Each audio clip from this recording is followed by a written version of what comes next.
This is the second lecture in cells, and we're going to be working on the second learning objective.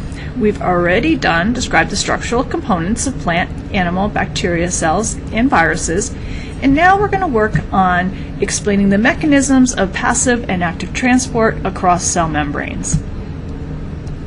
So if we look at the cell membrane, first of all cells have a cell membrane. It surrounds all cells. Some cells also have a cell wall. The cell wall is going to be found outside of the cell membrane. And the function of the cell membrane is to control what enters and exits the cell. It also provides protection and support for the cell. And if you look at it more carefully, you find that it's actually these lipid layers, these fatty lipids. That's what lipids are, fats, right? And it's this double layer like a sandwich. So the cell wall, which not all cells have, are found outside of the cell membrane, and it provides support and protection for the cell. It does not control what goes in or out of the cell. And we find these in plants, some algae, fungi, and many or most of the prokaryotes. Okay, so the function of the cell wall is to control what moves in or out. So the first way that things move in or out of a cell is just by simple diffusion.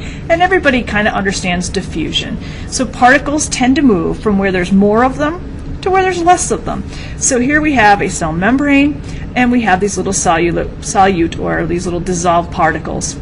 If there's more of them over here than here, and they can pass through this membrane, they will diffuse across the membrane until they reach equilibrium, or there's about equal concentration on both sides. So that's simple diffusion, and I don't think that's really tricky to understand. Osmosis gets a little trickier. So osmosis is the diffusion of water through a selectively permeable membrane, which the cell membrane is selectively permeable. So as an example here, we have a beaker, and we're going to pretend that this is a selectively permeable membrane that's separating one half of the beaker from the other. So if we have more sugar molecules over here and less over here, water is actually going to go from this side of the beaker to this side of the beaker, because there's more water over here, right? Less water over here because there's more sugar. The other way to remember this is that water always follows solute, or always follows dissolved things. So if there's more dissolved stuff over here, water's going to go that way.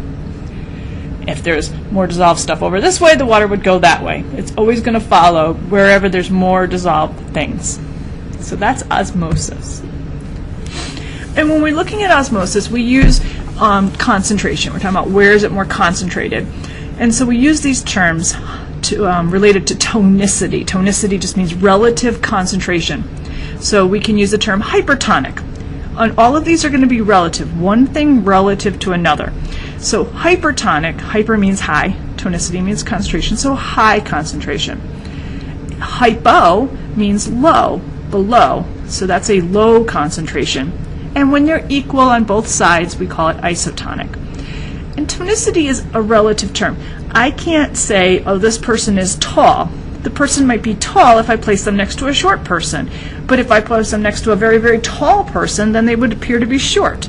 So you can't use those kinds of terms without connecting it to something else. And this is the same way. I can't say something's hypertonic.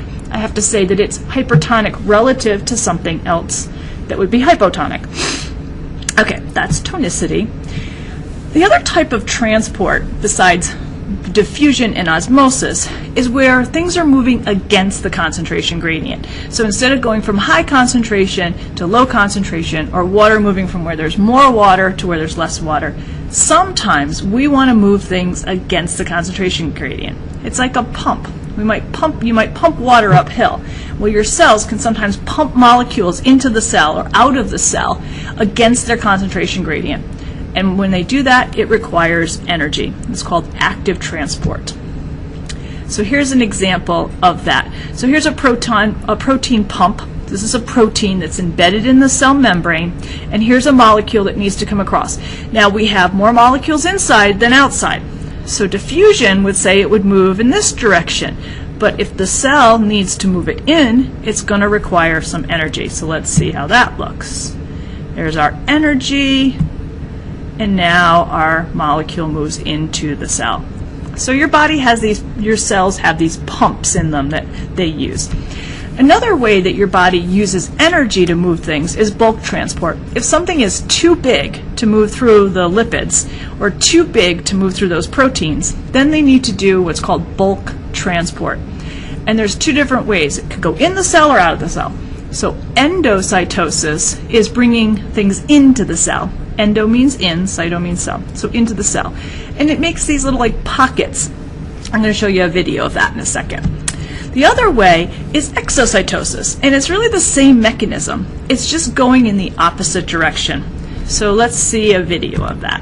Cells also use energy to transfer materials in bulk, but this time by forming membranous sacs that hold their contents under wraps. In a process called endocytosis, part of the surface membrane encloses the material, forming a sac which brings the contents into the cell's interior. In the opposite process, called exocytosis, the sac moves through the cytoplasm to the membrane, fuses with it, then releases the contents. Okay, so you were able to see something coming into the cell by endocytosis and then something leaving the cell by exocytosis. And it's just an infolding of the membrane. All right, the final thing I just want to talk about is how we go from unicellular to multicellular and then how cells specialize for a multicellular organism. So unicellular organisms are one-celled organisms. Every cell in the organism's body has to complete all the functions that that particular organism needs. As we move into multicellular organisms, what we see is that cells take on specific jobs within that organism.